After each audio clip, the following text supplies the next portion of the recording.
छत्तीसगढ़ में चयन का सवाल। सरकारी कर्मचारियों के राजनीतिक दलों में शामिल होने पर लगाए गए और फिर वापस लिए गए प्रतिबंध ने एक तीव्र बहस को जन्म दिया है। छत्तीसगढ़ की भारतीय जनता पार्टी भाजपा सरकार की एक आदेश जो पहली नज़र में सीधा और सरल प्रतीत होता था और उसे आनन फानन में वापस लिए जाने ने सेवारत सरकारी कर्मचारियों के राजनीतिक झुकाव पर एक बहस छेड़ दी है। 21 अप्रैल को सामान्य प्रशासन विभाग, जो मुख्यमंत्री विष्णुदेव साय के अंतर्गत आता है, द्वारा जारी एक परिपत्र में कहा गया था कि कोई भी सरकारी कर्मचारी किसी भी राजनीतिक दल या संगठन का सदस्य नहीं बन सकता, उसकी किसी भी गतिविधि में भाग नहीं ले सकता या उसमें कोई पद धारण नहीं कर सकता। छत्तीसगढ़ सिविल सेवा आचरण नियम के प्रावधानों का हवाला देते हुए इसमें कहा गया कि सभी सरकारी सेवकों के लिए अपने पद के कर्तव्यों का पूरी निष्पक्षता, ईमानदारी और सत्यनिष्ठा के साथ निर्वहन करना अनिवार्य है। इसमें यह भी कहा गया कि किसी भी सरकारी कर्मचारी को ऐसा कोई पद या जिम्मेदारी नहीं संभालनी चाहिए जो उसके आधिकारिक कर्तव्यों को प्रभावित कर सकती हो। इसके अलावा परिपत्र में उन नियमों के उल्लंघन के लिए छत्तीसगढ़ सिविल सेवा आचरण नियम 1965 और छत्तीसगढ़ सिविल सेवा वर्गीकरण, नियंत्रण और अपील नियम 1966 के प्रावधानों के अनुसार कार्रवाई की चेतावनी दी गई थी। हालांकि अगले ही दिन एक और परिपत्र जारी किया गया जिसमें कहा गया कि पिछले निर्देशों को अगले आदेश तक स्थगित कर दिया गया है। आरएसएस के कार्यक्रमों में शामिल होने पर नोटिस के स्थगन ने राष्ट्रीय स्वयंसेवक संघ आरएसएस के इर्द गिर्द केंद्रित एक बहस को जन्म दिया। प्रदेश कांग्रेस अध्यक्ष दीपक बैज ने दोनों परिपत्रों को इस संगठन से जोड़ा। उन्होंने कहा कि पहले आदेश के संबंध में ऐसा प्रतीत होता है कि भाजपा सरकार का एक वर्ग सरकार में आरएसएस के हस्तक्षेप से नाराज होकर उसे निशाना बना रहा था। उन्होंने दावा किया कि इसके बाद स्थगन आदेश तब जारी किया गया जब आरएसएस ने अपनी नाराजगी जाहिर की। उन्होंने कहा कि भाजपा सरकार कर्मचारियों पर आरएसएस के कार्यक्रमों में शामिल होने के लिए दबाव डालती थी और उन्हें प्रलोभन देती थी, लेकिन 21 अप्रैल के आदेश से इस पर स्वतः ही रोक लग जाती।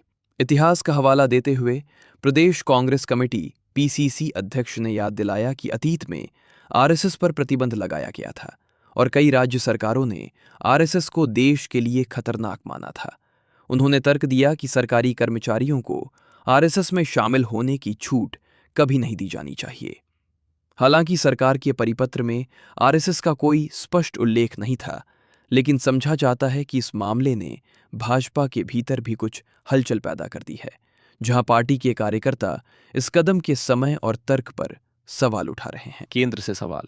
सत्ताधारी दल और आरएसएस के भीतर इस कदम की आलोचना हुई क्योंकि ये सीधे तौर पर संगठन के कार्यक्रमों में शामिल होने वाले सरकारी कर्मचारियों को प्रभावित कर सकता था और क्योंकि इससे विशेष रूप से सोशल मीडिया के माध्यम से अधिक सार्वजनिक छानबीन की संभावना बढ़ सकती थी।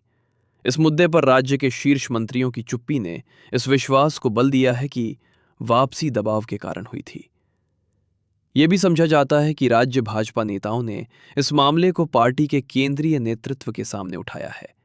पार्टी में ऐसी आवाजें उठ रही हैं जो पूछ रही हैं कि क्या ऐसा परिपत्र 2024 के उस आदेश के उल्लंघन में है जिसके माध्यम से केंद्र ने सरकारी कर्मचारियों के आरएसएस की गतिविधियों में भाग लेने पर लगा प्रतिबंध हटा दिया था।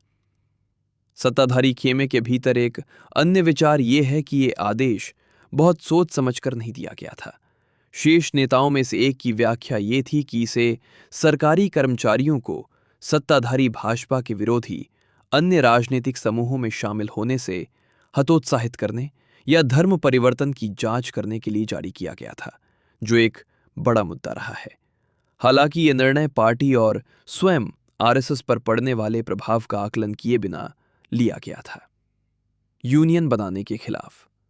छत्तीसगढ़ के संदर्भ में ये सर्वविदित है कि निचले स्तर के कर्मचारी अर्धधार्मिक संगठनों या जाति आधारित मंचों से जुड़े रहते हैं। इसे प्रतिबंधित करने के किसी भी प्रयास से राजनीतिक समर्थन कम हो सकता है। हालांकि कर्मचारी संगठनों के प्रतिनिधि जिन पर यह प्रतिबंध लागू होते, यदि उन्हें हटाया नहीं जाता, इस पूरे कदम की एक अलग व्याख्या करते हैं। वे कहते हैं कि पहले परिपत्र की भाषा के अनुसार प्रतिबंध का दायरा बहुत व्यापक था। उन्होंने इसे उन्हें संघबद्ध होने और अपने लिए कल्याणकारी उपायों की मांग करने से रोकने के कदम के रूप में देखा। उनमें से कुछ तो इसे वापस लिए जाने का श्रेय भी लेते हैं।